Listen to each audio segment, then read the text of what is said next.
Maayong buntag. I just want to clarify a statement that I read but is untrue. Because why would anyone think, why would anyone think that Ann Curtis's career is built on arousing men? It's never been her branding though.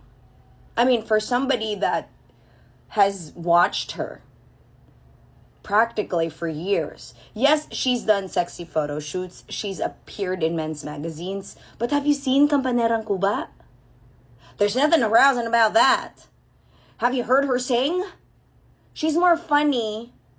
She's more maldita. She's more fashionista than she is, somebody whose career is built on arousing men.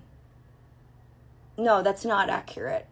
If there is anybody whose career is built on arousing men, and again, I'm not saying this as a shade to this person, I'm just stating it as a fact, it would be Ivana Alawi.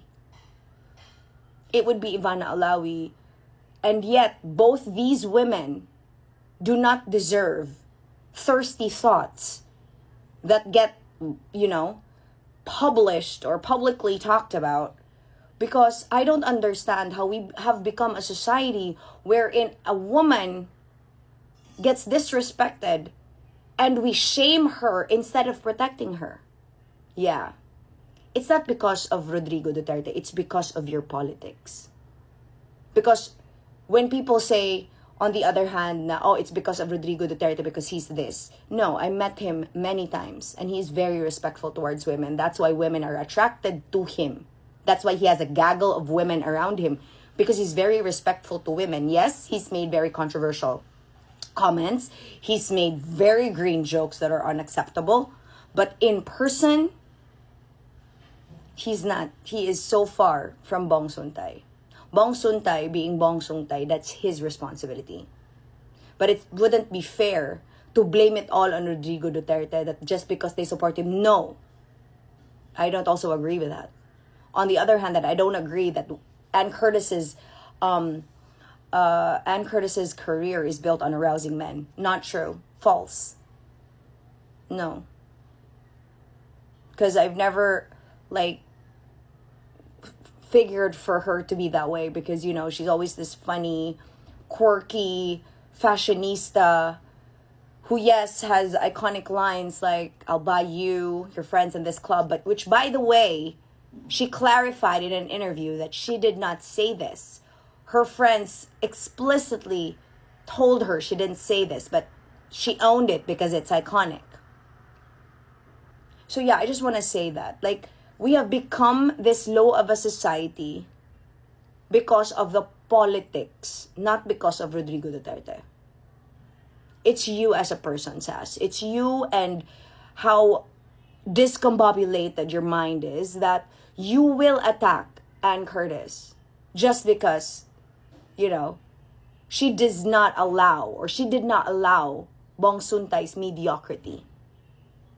Just because Bong Suntay shares your politics. And don't even get me started on Alex Distor. Utrusad. Kana, built on arousing old gay upaw men. Kanang modus ni Alex. Ang tuog it'y lami siya. We're supposed to be protecting women from these types of thoughts because consent is still very important. Diba? Because at the end of the day, just because she did a sexy photo shoot, diba? Just because she looks good in sexy things, it does not give anybody the right. Diba? And you say na, you do this, tapos magagalit ka pag nasaan ka. Ang tanga nun! Ang tanga nun. Ang tanga ng mindset na yan.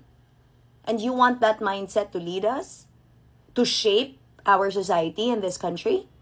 No.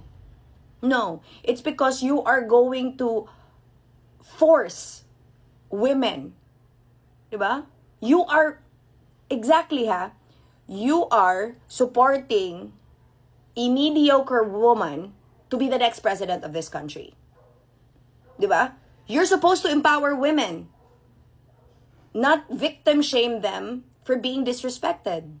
And to think, Ann Curtis didn't ask for it. Ann Curtis did not ask for it. She is a mom. She's a wife. She was currently worried for her life because of the war. Diba?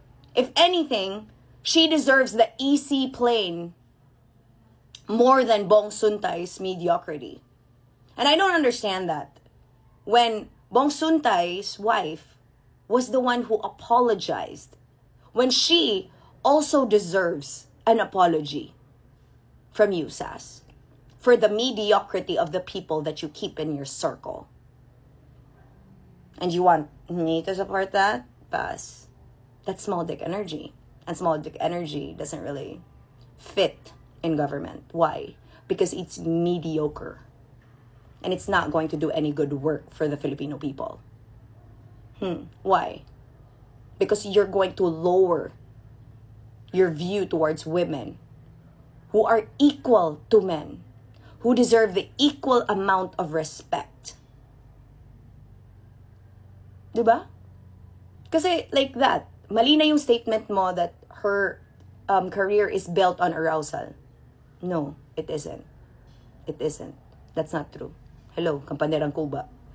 Asa gud uroy ka mautgan na. Kung mautgan pa ka na, problema na ginani mo, you have a problem. And besides, the fact that you would just attack her just because she stood up for herself, it really only goes to show that the best revenge towards the DDS is to beat them. Is to beat them to a pulp. Just like the way that the Kakampinks were beaten in the past.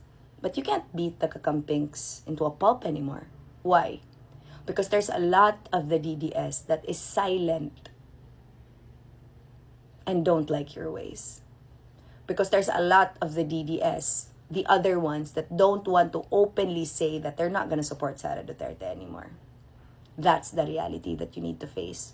And if you continue to do this, if, Sara Duterte makes stupid comments or, says stupid shit continuously, it will decline. Because you cannot keep on defending her when it's so hard to defend somebody that compares COVID to a war. That compares a domestic flight to an international one. Napakadali naman pala magpadala ng eroplano, di nagpadala ka sana. Ayun naman pala. Kasi na-freeze yung ginagamit mo, di ba? I'm sure naman, meron ka dyan. Sa mga friends mo. Di kayo magpadala ng eroplano, sige, di kong bombahin yan. Diba? Like, make it make sense. Kasi I will not believe that there are DDS na ganyan pa kadami na susuporta sa ganyan because hindi naman lahat ng Bisaya DDS. At mas lalong, hindi lahat ng Bisaya tanga. Yung mga super diehard lang na ewan ko asan nilagay yung utak. But you're not as many. You're not 31 million anymore. And you're gonna see that in 2028. So maybe I'd like for 2028 to come sooner. Because again, uulitin ko, all of this, all of the people that you disrespect, all of the people that you're going to bully, all of the people that you're gonna hurt, just so you want Sara Duterte to become president, are exactly the same people whose karma will add up, and make you lose. And I'm gonna stand on that. Because usahay, the best revenge is to beat you to a pulp. Just like what we did to the Kakampinks. Kamu sa dana pohon? Ay kay palabi.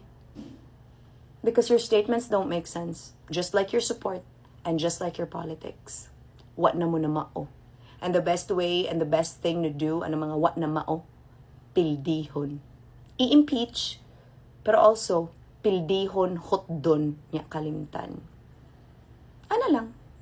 Diba? Lisod na makiglalis sa saba. Mawa man ang saba o mapildi na. Ingat!